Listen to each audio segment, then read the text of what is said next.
Welcome to Synthaholics. It is I, the Lisan Al Gaib, and with me is Chani.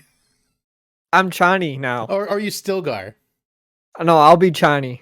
It's okay. How you doing, I can be Chani? Chani. I'm doing pretty good. I made a lot of money for being on set for 4 days.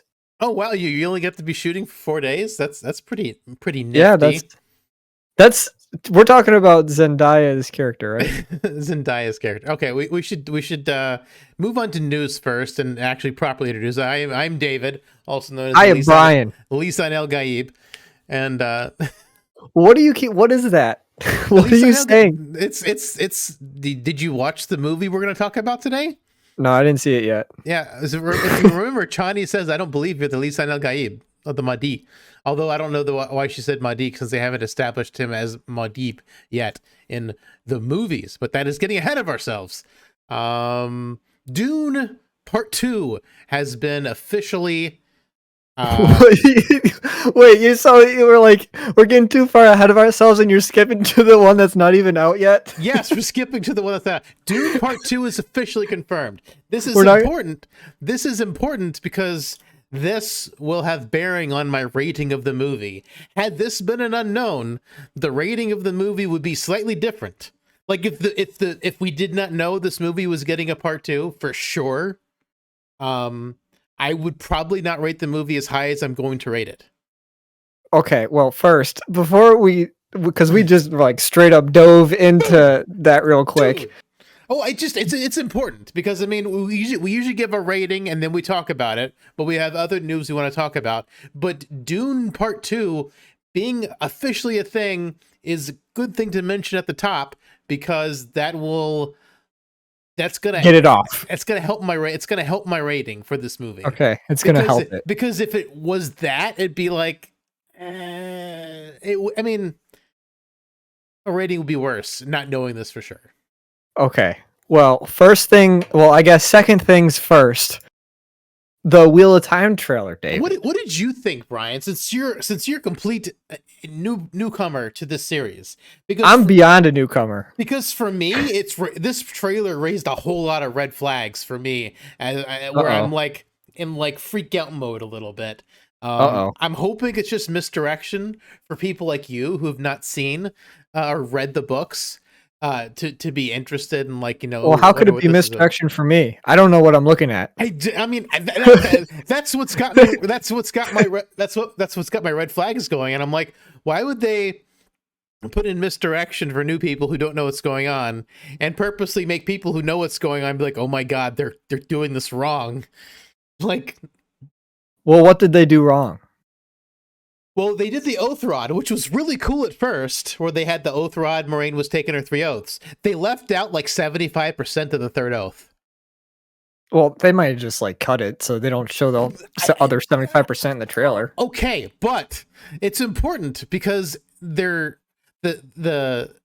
third oath is you're not allowed to use the one power as a weapon. And then the very next shot is her using the one power as a weapon. So are they trying to make her look like a bad guy? Because there's a stipulation. You can't use the one power as a weapon unless it's used against Shadow Spawn, aka like the monsters, or if you're in danger, or if your warder's in danger, or if another Aes Sedai is in danger. These are all caveats to that rule, and because they're left out of the trailer and then they immediately show her using the one power as a weapon, kind of makes her like, oh, is she a bad guy? Is she breaking her oaths? Yeah, maybe. But she might be. But she's not, because they did not establish the rest of the third oath. And then the way the series works is that only women can use the one power, and men who use the one power get hunted down by the Red Sisters and they get stilled. Stilling means they get the one power taken from them so they don't go mad and they're not a danger to themselves and society. In the trailer, Moraine's like, one of you 5, which means Matt, Perrin, Rand, and then disturbingly, Nynaeve and Egwene might be the Dragon Reborn. I'm like, well, no. Moraine, you know it's not a woman. The whole point of the Dragon Reborn is that it's a man, because all the men are hunted down and stilled. So you're trying to hunt him down and find him before the Red Sisters can hunt him down and still him and take his power away. Like, that's the entire point. If they change the book and make a woman the Dragon Reborn, it's gonna fundamentally change everything about the show and the series and the story and the books. Like like it doesn't make You got like a real hot take after There's watching like- the trailer. there's like zero drama because women are allowed to use the one power. So if the woman becomes it doesn't even make any sense because how would she be different than any other Aes Sedai? Like it's like that's the point, that a man gets the power. So the fact that she's like, one of you 5, and I'm like, no, one of you 3. Well, that was a real you're being real aggressive towards this trailer. I still want to see it. Like I said, I'm hoping it's misdirection. Like for people who don't know, that's why I think I'm hoping it's misdirection. Like one of these 5 people will be the chosen one. They might just trying to be showing cool stuff to draw people in. They're just like, here's all the cool stuff. Watch it, please. Yeah, they did show cool stuff. They showed the power being wielded, which was really cool. We finally got to see the Trollocs. They look really cool. They do have some that's in the book. Some are described to have bird faces. I kind of hope we see some bird face Trollocs. That'd be pretty cool. We see some clips from what are probably New Spring, which is the prequel, the stuff that happens before the village with the children or the young adults. Yeah. So they were seeing stuff in the prequel book. We're seeing some cool stuff in there, but like I've got 2 red flags: the Otherod and the 5 of you statement is like. So 2 red flags. I don't know what to make of that because I mean to me it looks fine. I don't know. Looks fine to me. Well, that's why I wanted to know what your thoughts were on it, because it is a cool trailer, but I've got some definite red flags about a couple of the things around Moraine specifically. Are they trying to make her look like a bad guy by leaving out part of the rule? Just lower your red flags. Don't even think about it. If you think about it too much, you're not gonna like it. It's important. No, just lower them down. Also, the Wheel of Time. You just said a bunch of words. And then Dune, we're going to be saying a bunch of words. How come all these? Yeah, all these things got such weird names. What's going on here? Why does every fantasy and sci-fi thing have like just somebody hit their head against a keyboard? They're like, this is the main character's name, and then they just like bang their head, and they're like, that's it. Well, if they stay true to the book, Rand al'Thor is the main character. Okay, another very normal name. Like John. Rand al'Thor. That's the equivalent of John. That's the equivalent of John in the fantasy universe. Yeah. Hopefully he gets a hammer like Thor does. That's not in the books. I don't think he's gonna get a hammer. Perrin gets a hammer because Perrin's a blacksmith. Okay. Even like Paul has a normal name. Why does nobody else have a normal name? Dr. Kynes, Duncan, Idaho. That's pretty normal. My last name's Duncan. Okay, Duncan, Idaho is all right. All right. Normal name. I'll give you a pass on that one, but there's a lot of. That's not a normal name. Don't try to pass that off as a normal name. That's not a normal name. Harkonnen? That could be a normal. Baron? How many people named Baron Harkonnen? Baron is his title. Yeah, but how many people? I don't know anybody Harkonnen where I'd go. Is a last name. People have all sorts of different kinds of last names. Nobody's got that last name. Nobody's got it, man. There's John Jacob Jingleheimer Smith. That's a weird last name, but he's apparently a person. That's not a real person. His name is my name too, apparently. What? We're just going to talk about names for the next 45 minutes and why they don't make sense. Well, they didn't even say Piter's name. Well, there's a lot of things they said and didn't say. There's a lot of things that they didn't do. Shout out Mapes got like almost all of her parts canceled. I don't even know why she was in the movie. Can we start off by saying the director, Denis Villeneuve, the balls on that guy to put part 1 in the opening sequence before part 2 was greenlit. He put part 1 in the title sequence before part 2 was a thing that was going to happen. And at the end of the movie, they say this is only the beginning. Can you imagine? Like, this guy is just like, we're getting this second movie. I'm going to do what I can. He wants to do a third one, which is like Dune Messiah. He's like, I want to finish Paul's story. And I'm like, Paul's story isn't technically over till Children of Dune. I think that if at most they'll do I don't know. I wanted to say trilogy, but obviously it can't be a trilogy. They'll have to do the trilogy Well, the for the next book, books. the next book is shorter, so I mean, you could probably do Dune Messiah in one movie. Oh yeah, but they didn't even get past half this one. Yeah, they barely got to the halfway point, and so like, okay, let's give our ratings because I've got a ton of like things I want to talk about. But even though I want to talk about them and probably complain about them, I still want to give my rating for the movie. You want to go first, Brian? Go first. I'll give it a solid 8.1 out of 10. Well, now that I know we're for sure getting a second one, I've got to give it at least 8.5 to a 9. Like, I really like this movie. I really wish I could have seen it in IMAX. I just watched it at home on HBO Max. But seeing how every shot was framed and how big everything was, like just being like so small against those ships and those landscapes and those everything in the movie and the sandworm, like this is definitely a movie to see in the movie theater. This is absolutely stunning, beautifully filmed movie. However, I've got lots of little nitpicks because I mean, like, they did not get very far in the story, and they gutted a ton of the first part of the story. Like, it's kind of insane how much they left out for how long the movie is and how little they actually covered. It doesn't say. Well, it feels like they didn't cover a lot, but I feel like obviously they needed to cut a lot of exposition and histories and lore and stuff because you can't fit it all in. You can't fit it all in. But that's not what they cut. Well, yeah, but like the meat is still there. You know, the meat of like the book is there. They cut a bunch of stuff that was kind of important to like the dynamics between the characters, and then they added like 45 minutes on Kaladin at the beginning of the movie, which like at the beginning of the book, they're on Kaladin for like the test, Paul Muad'Dib's test or Paul Atreides' test. He puts his hand in the box, and then he goes on. Also, great scene in the movie. That's basic. Yeah, I mean that's basically the height of Timothy's acting as Paul Muad'Dib as Paul. He has some great facial expressions. Yeah, he did a really good job at that part, but I think overall, I think he was just overshadowed by the fact that he's acting with Oscar Isaac and Thanos himself. Thanos was in this movie. Thanos was in it. He was acting against. It's a brutal. I'm like, yeah, you did snap out half of existence, so you would know what brutal is. But I don't think he could stand up against all the other actors in the movie. So for me, like, I did not like him very much. Really? You didn't like him? I mean, like, I feel like that's an unpopular opinion. Maybe I'm crazy. I mean, I thought he was great. My wife hated him. She's like, he's more annoying than Wesley Crusher in Star Trek Next Generation. I'm like, I wouldn't go that far. I just like, I don't love him, but I don't hate him. I'm kind of indifferent about Timothy Charlemagne as the Xbox. Is it because he's like scrawny and he looks like he's like because he's 10? the Xbox modder, the Xbox controller modder. What?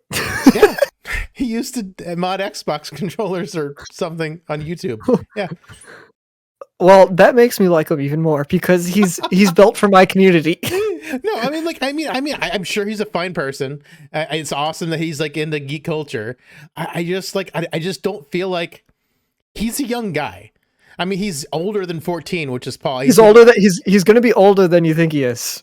He's in his 20s, but he looks, but he still looks like a kid.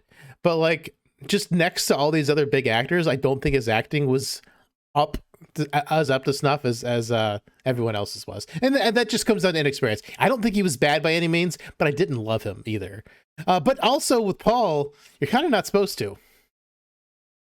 Yeah, but that's not okay. See, now you're diving too much into the books here. We can't have people, if people want to make a second movie of this, you can't make them hate the main character or not like the main character. The goal is to make you like the people, not hate them. What movie have you watched where you're like, I hated the main character and I want to see another one?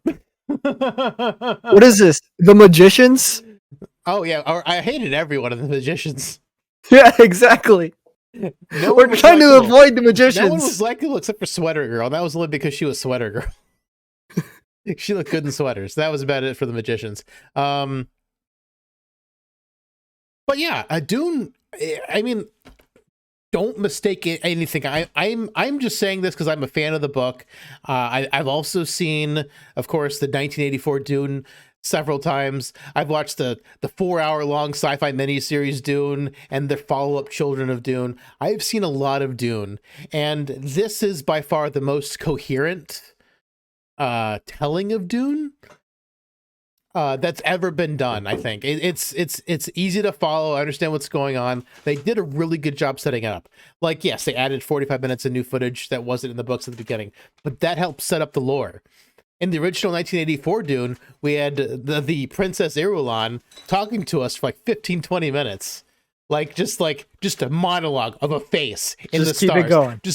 Just to even start the movie. Like it's just like they just were trying to throw so much information at you. When you went to go see the 1984 movie Dune, they gave you like a piece of paper with like important things on it, so you could keep stuff straight because it's such a confusing movie. And that's the problem. That's the problem with this. Well, it's like being thrown into Game of Thrones season 5 and expecting to know why all the houses hate each other. Well, yeah. That's just because. Okay, that was a pretty good comparison. But like, that's what Dune is like. It's like starting Game of Thrones from season 5 and not knowing why the houses. The movie's like the movie doesn't do you favors. It's like you have to figure this stuff out on your own. They don't tell you really what's going on. You kind of learn through like the imagery they show you and the disposition. They're not telling you how to feel. They do a lot of imagery, and then at this one point, I paused the movie to explain to my wife that the Duke Leto wasn't married to Jessica. And then later, like 30 minutes later, he's like, I wish I should have married you. And I'm like, oh, okay, I guess I didn't have to explain that. But it didn't come up until like a lot later. And it didn't come up till right before he dies, or right before he gets taken. Sure. I want to bring back, because I glossed over it, was that seeing it in movie theaters and the sense of scale you got with everything. I saw it in IMAX, and the sound design and the scale of when you're looking at the ship, you're like, damn, that's a huge ship. It really, I think you have to see this in IMAX if you really want to experience just the voice. The voice sounds so cool when you got all the IMAX speakers around you, and they do I can't interpret the voice. I can't make myself sound like the voice, but when you see it, you could hear it, just the audience, because it was a pretty packed theater. The audience was like, damn, you could hear because it's a scary sound. Yeah, it's a scary sound when you got all these speakers all over the place. So that's just my take on that. I wanted to circle back on that. And the score is great. Hans Zimmer does a fantastic job. Oh yeah, I mean the score is great. The music, it was amazing. Space bagpipes. Space bagpipes are excellent. Throat singing. Blah, yeah. The throat singing was great. I loved it. That was the greatest whatever the heck he was saying. On the I think he was talking about cheeseburgers. What? Is that what he might have been talking about? Cheeseburgers. I mean, he's moving his hands. We put the patty in the lettuce and another patty. He was doing the secret Krabby Patty recipe from SpongeBob. Secret Krabby Patty recipe. Throat singing. Yeah, that's basically what they're doing. It's to get the Sardaukar ready so that they're starving and super hungry once they're done being hung upside down and having blood smeared on their face and everything like that. I love that they cut to that, because I don't think that was ever in the book. I don't think, but it was nice.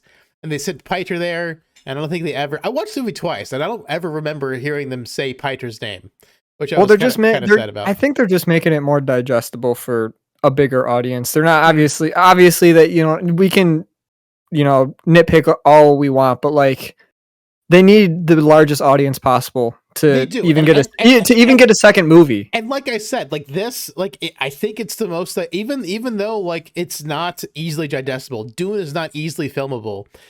The part he did film is the easiest part to film.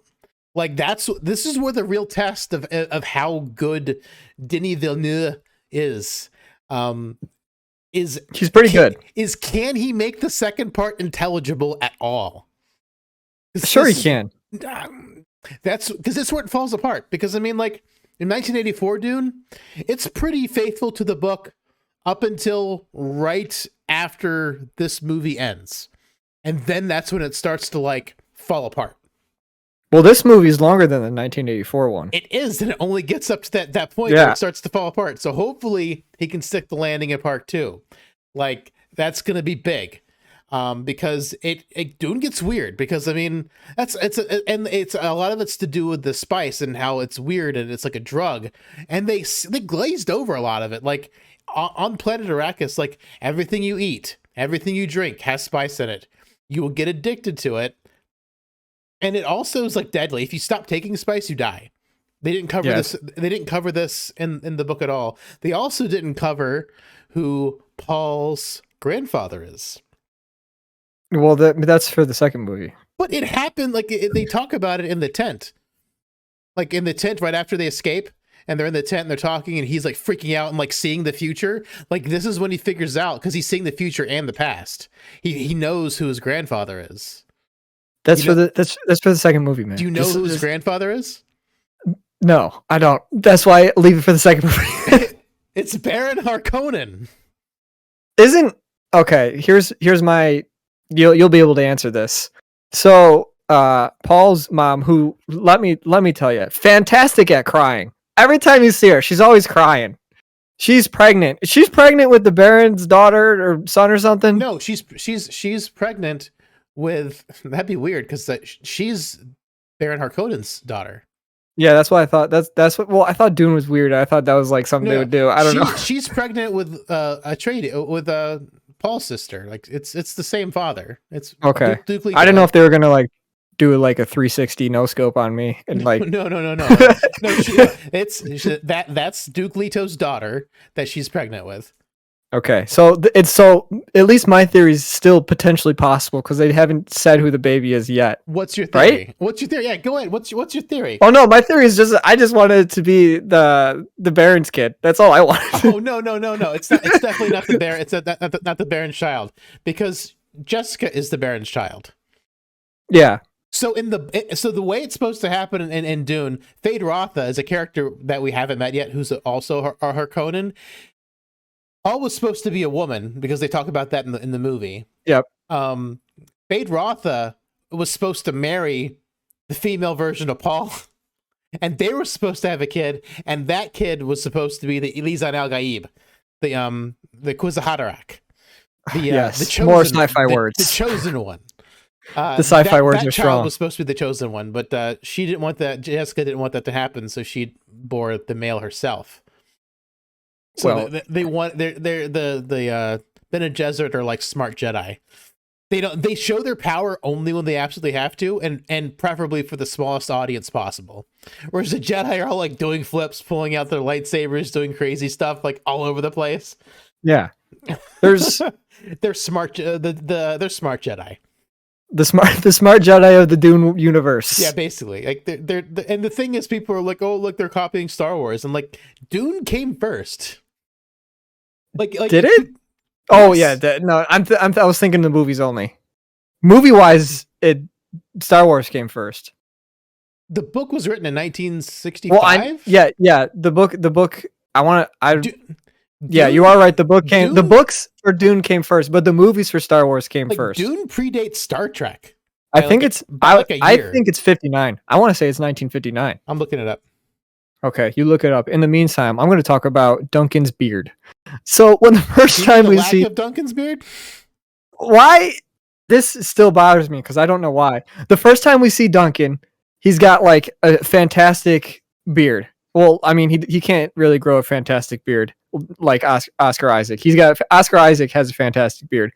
Jason Momoa's beard is kind of like all scraggly the first time we see him. Then the second time we see him, it's more like trimmed and proper, and then the third time we see him, it's not there. What is there?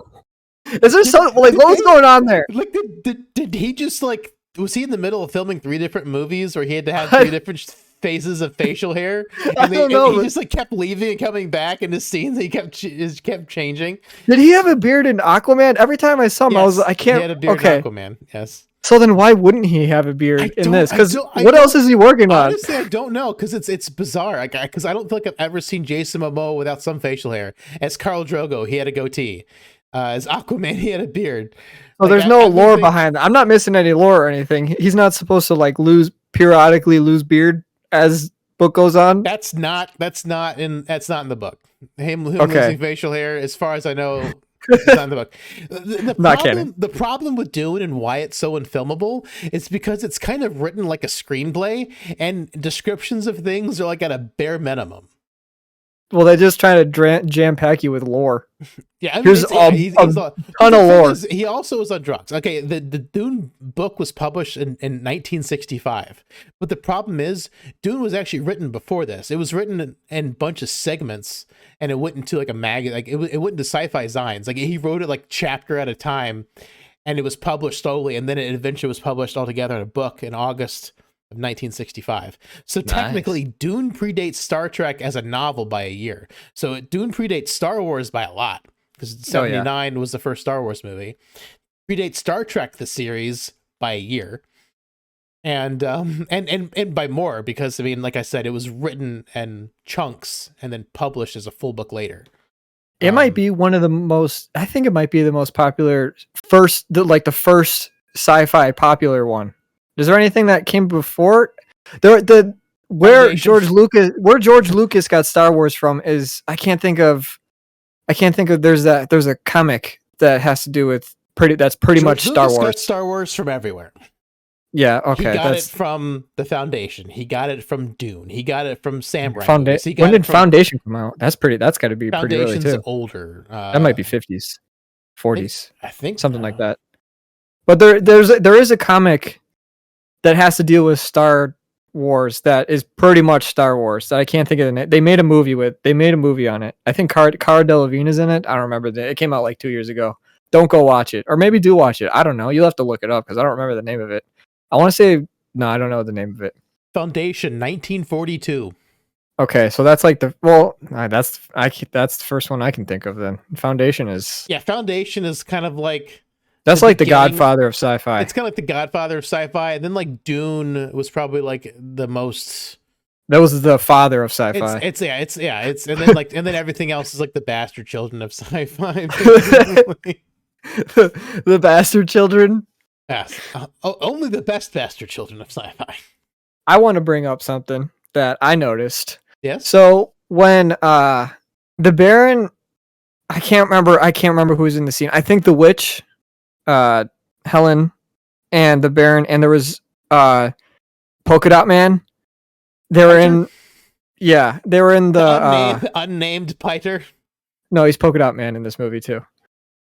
He's the same actor. Yeah, Polka Dot Man. And they put like the silence down, and they show like a spider thing.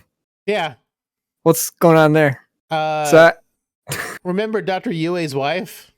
Yeah. Is that her? That's Dr. Yue's wife. She's way hotter. She was really attractive. She's attractive. way hotter now. Yeah. Do you think they're gonna bring dog chairs? Isn't there dog chairs in Dune? They change dogs into like chairs. Pretty sure that's a thing. I don't recall dog chairs. Okay. But they kind of like the Baron was like very gay in the book. But I guess he was bi because he definitely had a child with the Bene Gesserit. Although I wonder if the Bene Gesserit like just used the voice on him to like just procreate with him. I mean, that's possible. And then just left. It's like, sleep with me, okay. Okay, if you say so. Get it up. It's like, get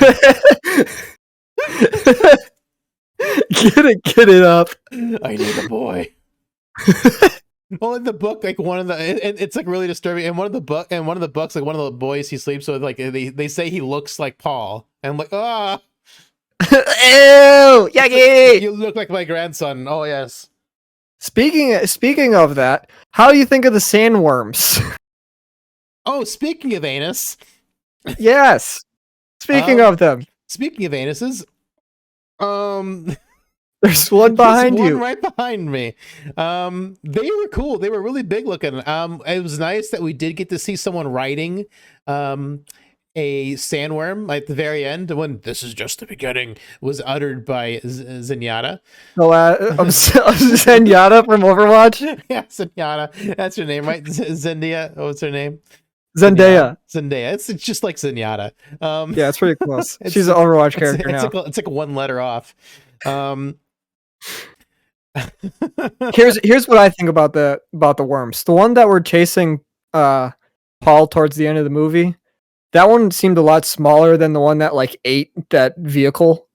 When they went to go tour them like picking up spice in that vehicle or what, I don't know the name of the vehicle thing. Do you know the name of it? No, not that. The ornithopter. Yeah, no, not that one. The one that harvests the spice. Yeah, the harvester. The harvester. Oh, okay. That scene when they're harvesting the spice and a ship comes in to move it for the worm or whatever. I thought for sure, like I was like, how bad could it be? That's a pretty big harvester vehicle thing there. I thought it was just gonna like take a bite out of it, and then I slowly began to realize it's gonna eat the entire thing. I thought it was just like, I really thought it was gonna eat like 20% of like that car. It ate the whole thing. You thought it was just gonna suck on the corner of it? Why is the sandworm even attracted to that? I have so many questions about these sandworms. They got really good sense. They have force or something. How can they sense everything? The thing I don't understand is that they're like, oh, if we use shields, the sandworms are come. I'm like, the sandworms come anyway. Yeah, they'll figure it out. I don't understand like why they like. I mean, it's in the book. They said the shields drive them into a frenzy. Well, they're weakened too because of the spice, right? Mm-hmm. Well, the shields. The sandworms create the spice. Yeah. Mm-hmm. Sandworms water will kill the sandworms. That's why Arrakis is all like sandy and stuff. I feel like they didn't really like water is super important. I feel like they did not. They didn't drive that home to me. I don't think they did not drive that home nearly enough. I mean, like at the end of the movie when Stilgar and he's like kill the woman. We'll take Paul's young enough to be trained in our ways. Take the woman. We need their water. Like that is like drilled into your head earlier and earlier. Like, it's from basically the beginning of the book. As soon as they get to Arrakis, that is like kind of drilled in your head. Like when I was reading the book, I felt bad for how much water. Like you just waste so much water on a daily basis. You don't even think about it. But if you just go back and read Dune, and you'll feel bad about it for a little while while you're reading it. I don't know. Really, you felt bad? Well, I mean, they're on a desert planet, man. We live like next to some lakes. I understand, but like just in the book, how much they talk about like water and how important it is, like. Sure, they talked about the palm trees and how it's basically 100 men's worth of water a day that these palm trees, drink. And like, that's kind of important. I mean, but they kind of just don't talk about it. They don't talk about water again until the last scene of the movie, basically. Yeah, they bring it up like it's towards the beginning. They talk about water a little bit. Then they like all spit into a cup, and that was the second time. And I think the third time was the end of the movie. They spit on the table because that's the sign, like giving up the butter's moisture. Like that's 4. I didn't think of that one. That's 4. Yeah. The second, the third. So the third time was when they're in the jungle, or not the jungle. They're not. There's no jungle. When they're in the desert and they all spit into a cup. Sand in this jungle. Yeah, there's a lot of quicksand. There's a lot of sand actually. There are some palm trees. That's part of like kind of a jungly thing. Until they get burned. Well, just like another nitpick I have about the movie is the palm trees. So, Baron Harkonnen, they controlled his family controlled Arrakis. Apparently, they planted the palm trees because they wanted something there. Why did they burn them? Because they didn't like them. I like that how the guy was like, "These trees can drink 200 men's worth of water a day." Yeah, but I mean, but the thing is, like the Baron, the Harkonnens were wasting water. That was the point. They planted them to show their power that they have over men. Like, I don't understand why they'd go in and burn their trees that they planted. Like, they're inconsequential, and they also planted them. Like, they just wanted to show as much destruction as possible. I mean, yeah, it was probably just for filmic effect, but it looked cool too. It looked cool, but I was just scratching my head like, why would they burn their own trees? Like, it doesn't make a lot of sense. You're digging too deep, man. You're digging too deep. Deep. I'm like Shao Hulud. I gotta dig deep. This isn't a mystery. You're not Sherlock Holmes. Enjoy the movie and shut up. I did enjoy the movie. The movie was good. I'm giving it. Yeah, I know you gave it. You gave it a. Is that your second highest score? I think that's the second highest score you gave it. Like Lower You Deck, gave like, Lower Deck season 2 was higher. I think it was a 9. It's also Yeah. 9. Like this has been really good. Like I consumed so much Dune and the lore, like it's just little things are taking me off. But like I said, this is by far the most coherent version of Dune. It's easy for people to get into. They are dropping a lot of lore. They've got so much lore to cover in the next part. Like I don't even know. Like because I mean they skipped over so much of the important lore about the spice, about Paul's. Skipped over. Well, Paul's really background. They skipped over the subplot of the traitor because a lot of people thought Lady Jessica was going to be the traitor. Like, there was this giant subplot where like people were trying to figure out who the traitor was because they come to Arrakis knowing it's a trap, so they know there's a traitor, but they don't talk about it at all, which is really weird. Well, again, I mean, they just got to make it digestible. It's got to because unfortunately we're at a point where like movies like these don't generally do very well anymore, and I'm glad to see that this one did well. But this movie is making chump change compared to these Marvel movies. Yeah, I mean it is, but I really hope they can do the second Dune and maybe transition it to a TV show, because I mean Dune will just be best at a TV show. There's a bunch. There's Frank Herbert wrote like 5 or 6 books. And there's a lot. Most of these big sci-fi or fantasy books should be TV shows. I feel like. I guess when I was towards the end of the movie, I felt like I watched the most expensive pilot episode of a TV show ever. It looks like a very expensive pilot. I mean, it's beautiful. The music, the special effects.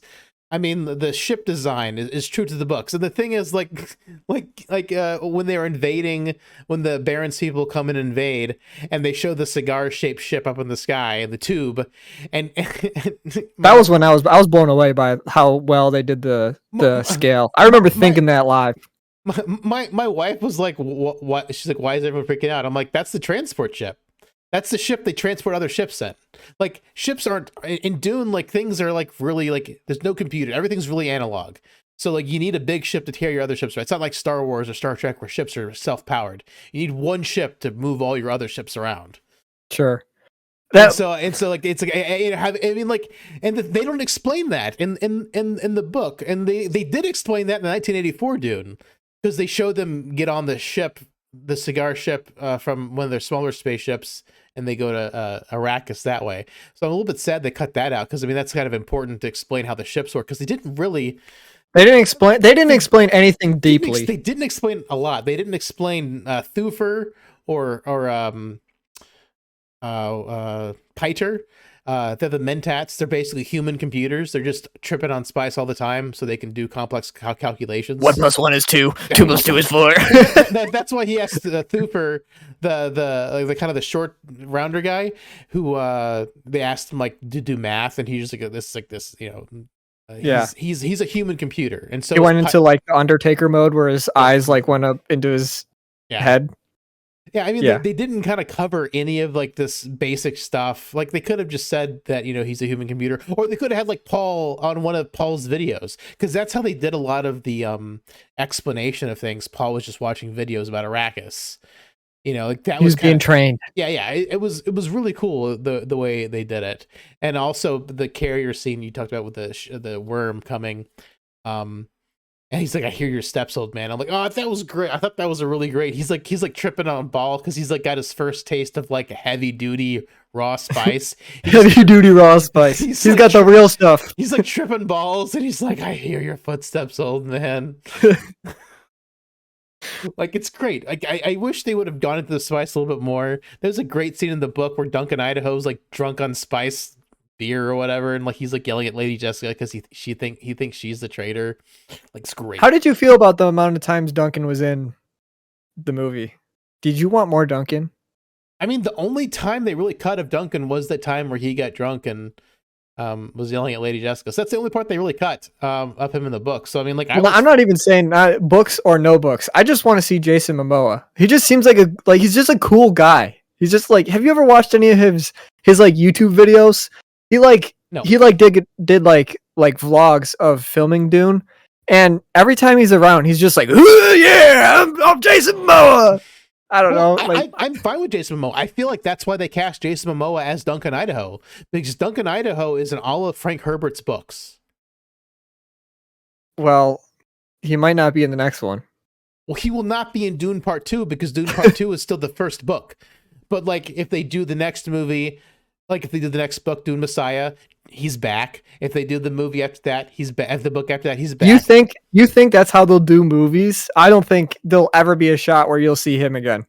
I don't think you'll ever see him again. They're not going to just. That doesn't make any sense. Like why? Like Jason Momoa, like is the thirsty woman's like star you cast to get people who don't understand what the movie is in seats.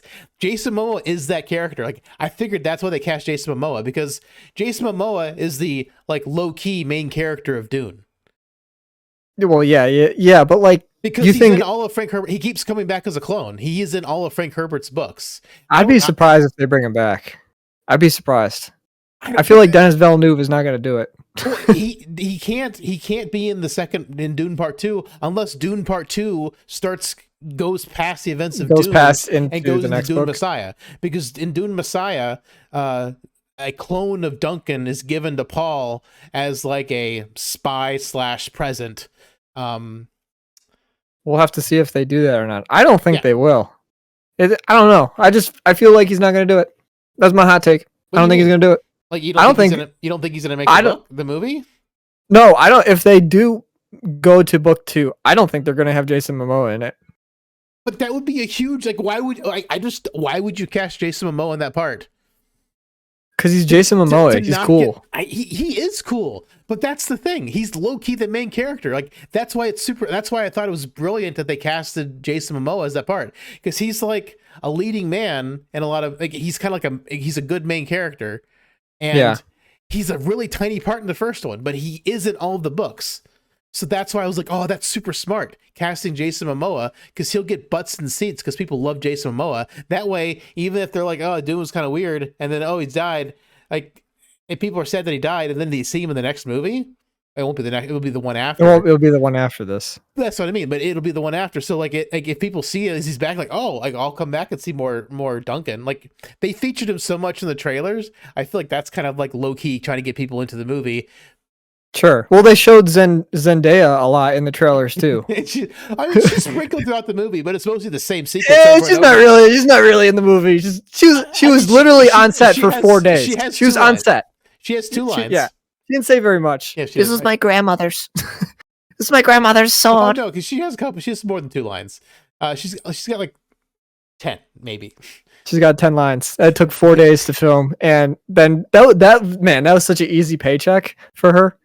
There was no guarantee there was a part 2. I can't believe it. And she's just like, how much do you think she made for that? Like $200,000? I have no idea. I didn't work her contract. I don't know her personally. Oh, she didn't. She didn't text you and say, "Hey, I made this." No, she didn't. She didn't text me. I don't know much. I know she's in Spider-Man. That's all I know. If she's texting you, why isn't she on this podcast with us? Yeah, I'll have to ask her. Yeah. So we need to get Zendaya, Kevin Feige, and James Gunn. Jace from Coffee Stain Studios. Oh yeah, him too. I feel like that's the more achievable one than the other ones. Hopefully. He might be elusive, who knows? Elusive. But yeah. God, I think that's it was so good. It was such a good movie. Like I said, most of I've just read the book and I'm like, they've got a lot of stuff to fit into part 2. A lot. And I'm really glad they showed the mouse. Because the mouse is called Muad'Dib. Like, that's the weird thing about the 1984 version of Dune, is that like when the way Paul gets his nickname, they basically have a special name that they're given in the Fremen, so that like their real name's kind of hidden or whatever, so that they go by a special name. And he's like, what's the mouse in the 1984 movie? He's like, what's the mouse shadow on the second moon? That's where the original movie goes off the rails, because in like he asks what's the name of the little mouse in the desert. That's like the line in the book. He wants to know what the name of the mouse is, and we call that one Muad'Dib. But in the original movie, he asks what's the shadow's name on a moon. Why would they name a shadow on the moon? Like it's just that's where it goes off the tracks, and it's like right after the part we saw, and then it just like where this movie ends, and then it just goes off the rails. And from there, it just goes kind of nuts. So I like it was a weird change, but they showed the mouse, and so we've seen Paul look at the mouse. So he'll probably ask Stilgar what the mouse's name is in 2026. In 2026 when Dune Part 2 comes out. They were aiming for 2024. I think I saw 2024. I thought I saw 2023. Maybe that's when they start filming in 2023. I don't know. I want to know how much he has written already. That's what I want to know, because they filmed this movie in 2018. This movie was filmed in 2018. Oh wow. Yeah, it's been pushed back a long time. Yeah. Yeah. So I don't know. We'll have to see how the heck they'll do it. I'm sure people like. Does Timothée Chalamet still look like a young boy? Yeah. Okay. He still looks like a baby. Okay. Because Zenyatta still looks a little baby. Well, Zenyatta's this. I think she's the same age as me, but she doesn't have to be like a little baby. She doesn't like. I don't know. Girls don't. They don't like look like. I don't know. I don't know. Like I don't know where I'm going with this. But they like she'll be fine. She's not gonna. She's not gonna age. She's not gonna age past a point where I'm gonna think she's not okay. Like Paul, if he comes back and he's like an old man with like a beard and stuff, I don't know. If he looks like Jason Momoa in the next movie, you might be. He just slowly loses his beard throughout the movie. They just like Jason since they killed Duncan. They just recast Tim. They recast Paul as Jason Momoa. Yeah, he's like a big gruff guy. Yeah, that'd be that'd be fantastic. Yeah, Paul's now being played by the guy who played Duncan Idaho. Lore doesn't matter. Nothing matters. Nothing matters. Oh, that would be an interesting turn of events. But yeah, go see Dune. If you have an IMAX near you, absolutely go see an IMAX, because that's the one thing I was a little bit jealous of, like not watching it at home.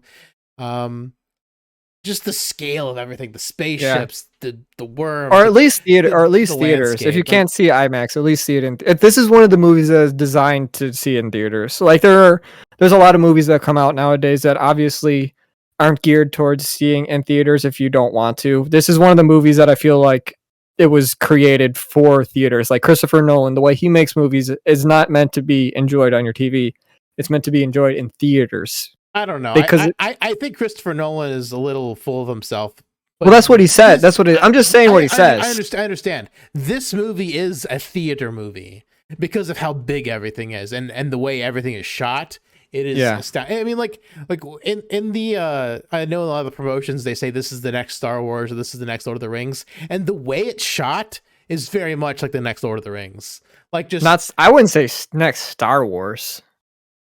I don't believe the Star. I mean, I've seen banners say this is the next Star Wars, next Lord of the Rings. Star Wars is well, there's no way it can be as big as Star Wars. It can be better than Star Wars, which it kind of already is. But like that's besides that, 1, 2, 3, Star Wars 7, is like 8, a billion.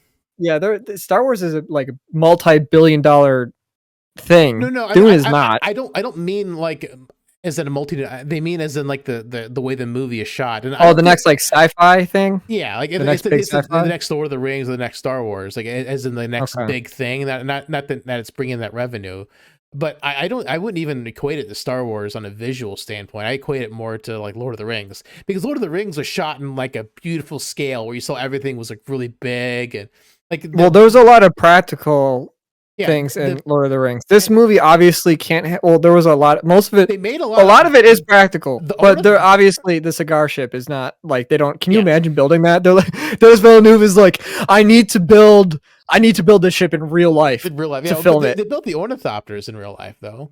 But yeah, you can build those. Those are definitely buildable. I'm just saying the cigar ship. They had 3 or 4 different ones, I think. They probably I can totally see that being a thing. They might even be able to make those miniatures. They can make those miniatures and be fine with them. Make them like the size of a drone or something. I don't know. Well, I mean, I feel like that's they the thing. were life size because they filmed them with people in them. Yeah. Well, yeah, but they could have made smaller ones just to like crash into stuff. I'm sure the far shots were all CG, but I mean the up close ones were really, and the Ornithopters Yeah. were awesome. Like they were my favorite ship in the entire movie. They look pretty cool. They're pretty like, cool. Like the dragonfly aesthetic is just fantastic. I kept thinking every time I would see it like flying, I was like, can you imagine getting hit by that wing? You get right on the head, it would just bonk you like a trillion times before you could like even register anything. No, if it bonks you once, you're just a pile of you're like a regular helicopter, you get hit by that, you get cut in half. An ornithopter, you just get turned into mist. Yeah, because it's going down instead of like it's going up and down really fast. So before you would get hit once, die, and then get hit like 1,000 more times. yeah, you're dead, and then you're turned in the mist on the subsequent hits. Like you're just messed up from that thing. Yeah, helicopter. I mean, I just cut you in half or whatever it happens to hit you. I could take a helicopter blade. Yes. Not a problem. This thing though, not a problem. This would kill me. A helicopter, not a chance. Not a chance. Yeah, be careful the ornithopter wings. Yeah, those ones are dangerous. I'm really excited for Dune Part 2. I really hope they can pull it off. There's some weird stuff in Dune Part 2. Oh my goodness. They'll pull it off. I believe they'll be able to pull it off for a giant audience, not for you. So Jessica's daughter, she gets born with all of her memories and all of some other Fremen's memories. So she's like, we'll have to see what they do.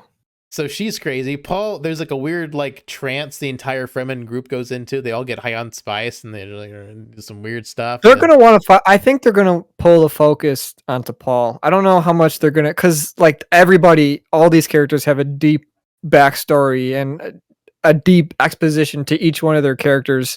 They're not going to be able to create an 8-hour movie to bring justice to all of them. And Paul's the only one that can do that. That they're going to want to do that with, probably. That's my guess. Denis Villeneuve said in the second movie he wants the main character to be Chani and us to see Paul's transition, because Paul becomes less and less human as the series goes on. Like he like if you listen to anything Frank Herbert said, like Paul is not a good guy, like at all. He's kind of like the villain in a way of the series, and they might not make him the villain though.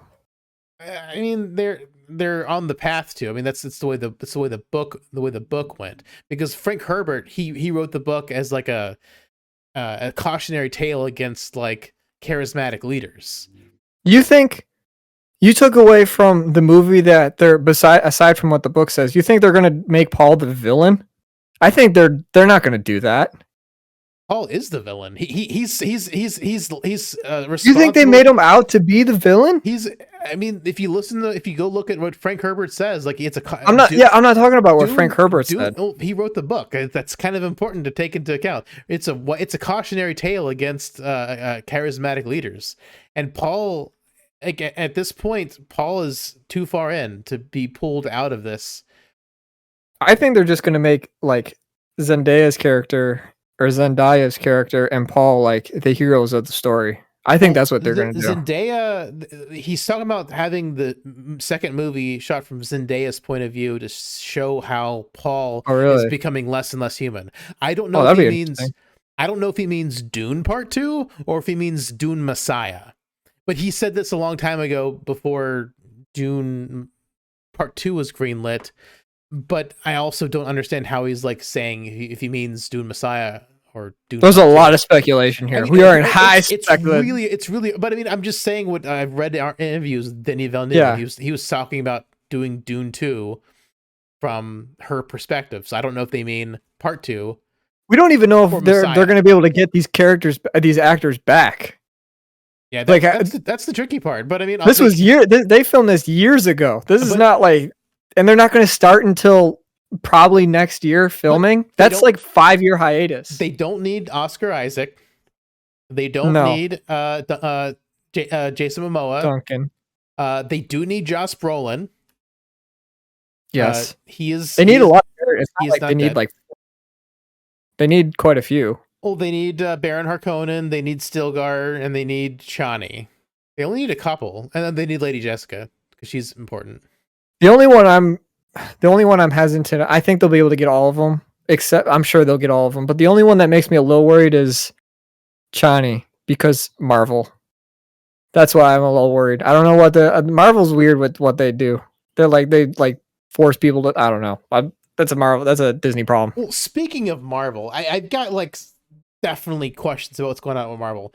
I've seen interviews with Tom Holland saying that like they're scared this movie is going to be the last Spider-Man movie. Like apparently him and Zendaya and I guess some of the other actors they kind of were like teary because they thought this is the last time they're going to work together. So I know we speculated after seeing Venom 2 that there would be a lot more of Tom Holland's Spider-Man, but from Tom Holland itself, it makes it sound like there may not be more, which makes no sense. Why would they do that ending on Venom? Because Disney and Sony don't get along, and Sony owns Spider-Man for movies. Oh, I understand that, but like, why would they tease Tom Holland's Spider-Man if they're not getting along? I figured if they would only tease that the actual MCU stuff. Look how long they haven't been getting along for. Like I understand they haven't been getting along, but that's the only reason I thought they would have done that is because I thought they were getting along. Like why would you tie into the MCU? Like if the rights are reverting back to Sony, why would you tie it into the MCU at all? You just make your own Spider-Man. Well, then there's two Spider-Man. No, it's its own thing. It's like, why would you tie their property into the MCU if they're not getting along? Are you saying? Well, the MCU, no, they can't have two Spider-Man because Sony or Disney doesn't have permission to use Spider-Man. Sony can just pull the plug and be like, hey, sorry, done. I understand that. That's what I'm saying. Why would Sony, making Venom, tie themselves to the MCU when they own Spider-Man? They can just do their own thing. If they're not getting along, why would they does tie Sony the MCU own, into Sony? Like, does Sony own all Spider-Man characters? I think so. Okay, so I mean, really, they could just pull Tom Holland out and all those characters in and start their own thing, couldn't they? I mean, they could, but they may not. They may just start over completely and distance itself from the MCU. So if they're fighting, I don't understand why they decided to do this merge. I know this is off Dune topic. It's just something that seems how it always starts off. We start off topic, then we talk about the topic, and then we end on off topic. In Spider-Man, and she's in Dune. I mean, it's a legit question, but the thing is, I don't think it's going to be an issue because if they're done with Spider-Man, she's done with Spider-Man. It's fine. Yeah, we'll have to. I mean, like, and No Way Home's shot already. I mean, that's done. I don't think they're. I mean, they may be doing reshoots, but I don't know. I don't think they're doing reshoots now. Maybe they. I doubt it. I think the movie's probably it's not probably a problem done for 2 years from now because I don't think she's going to be in anything. I mean, no. if they're done with Spider-Man, then I don't think we have to worry about with Marvel and her. Yeah, I think it'll be okay. They'll get everybody back. I'm optimistic. Yeah, I mean, to me, the hardest person to get back would be Jason Momoa. Because of Aquaman? He's not in part 2. Well, Jason Momoa is just in everything. He's in so many nerd stuff now. Like he's got so much nerd cred. I'm sure he'll be. Well, he's not going to be in the next movie, probably. Well, no, he will not be in part 2 unless part 2 moves into Dune Messiah. Yeah, which they have so much stuff yet to cover in the original novel. I don't know how, since they left out so much the first half of the movie that actually happened in the first half of the book. So, well, they're gonna just leave out all that. Just gonna leave it all out. They can't leave out the Baron being his father. They can't leave out but they don't need 3 hours to explain that. No, but I mean, like it was a line they could have. I'm guessing they want to make it a big plot twist for part 2. Spoilers. It could be. For a 60-year-old book. For a 60-year-old, well, I mean, that's generally how reading is definitely not as popular as watching movies. Oh yeah, but I mean, like, definitely read the book. It's interesting, like to see, read all of them. I haven't read all of them, but read all of them. I can't. Even the ones his son wrote. Even the ones his son wrote. Well, the thing is, like, you kind of have to read at least one of the ones his son wrote because Chapter House of Dune was the last one Frank Herbert wrote, and it wasn't the last book. It was kind of like meant to be closed off in the next one. And he died. And then his son and Kevin J. Whoa, that's a plot twist. His son and Kevin J. Anderson came out and they started writing books, but most of the books they wrote were prequels. But they did write a sequel to the Chapter House of Dune. So I do kind of want to read the main series. I don't really care about the background stuff so much, so I don't know if I'm ever going to get to that, but I do kind of want to see how the main series goes because it gets super weird. It gets even weirder. More weird stuff. Yeah, Perfect. because Leto the Second is a sandworm. Ooh. Like just for like a taste of how weird it gets. Like the next emperor becomes a sandworm human hybrid, kind of. We'll have to see how they do. They might not. They'll never get to that. I don't think they'll ever get to that. That's in God Emperor of Dune. That's the 4th book. Yeah, I don't think they're going to get that far. I want them. That's what I want to see, the weird stuff. They're not going to get. I don't think. Maybe I'm wrong. Maybe I'm just super wrong. I don't know. Give me weird stuff. I want to see God Emperor of Dune. We're not trying to scare the audience away. I don't want to be scared to go watch Dune. You don't want to be scared of like the sand anus human hybrid. Well, the thing is the CGI in this movie is like kind of like super realistic, and it's not like we're watching like these cartoon CGI stuff that you see in Marvel. All this stuff looks hyper realistic. So a hyper realistic worm man, that might the Baron already is gross enough. He's in like black tar, like that's gross. He's a gross dude. And he floats. Anti-gravity stuff. Yeah, he's got his anti-gravity thingamabob. Thingamabob. Mm-hmm. Well, I think we've reached the end of our Dune speak. God, that was such a good movie. I watched it twice. You're gonna watch it a third time. I'm sure I'll watch it again. I'll sure I'll watch it again before. Should see it in theaters. Dune Part 2. Dune Part 2 coming out into a theater near you. One day. Yeah, I think that's only going to be in theaters, so we'll have to see Dune 2 in theaters. Oh, we might be past the human malware by then. The human malware times. Human malware times. Oh, good old human malware. Alrighty, everybody. Thanks for listening. Follow us on the TikTok that we don't have. Every week or every time, I'm just gonna say TikTok until something manifests itself. We'll get a fan TikTok made. Now we're on the Twitters at Synthaholic Duo. You can follow us on Facebook or join the Facebook group. I guess it's Meta. I don't know. I think Meta is the name of the company, not the name of the platform. So go on meta.com. I believe it's still Facebook. Yeah, where you can follow us on Facebook, join the conversation there. You'll get notifications for when we go live. Because we're still kind of shaky on the time. So, we're working on it. Working on that. Yeah, absolutely. Well, thank you all for watching and listening. Live long and prosper. And may the spice flow. Bye-bye. I have the shield.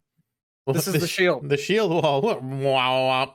I don't have a way to make it like staying alive. It's like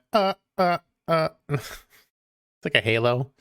I've come from Halo Land. I'm Master Chief. I'm Master Beta Chief. I'm gonna clip myself now. Yep, you clipped yourself. Standing dead. Standing dead, like Duncan, Idaho.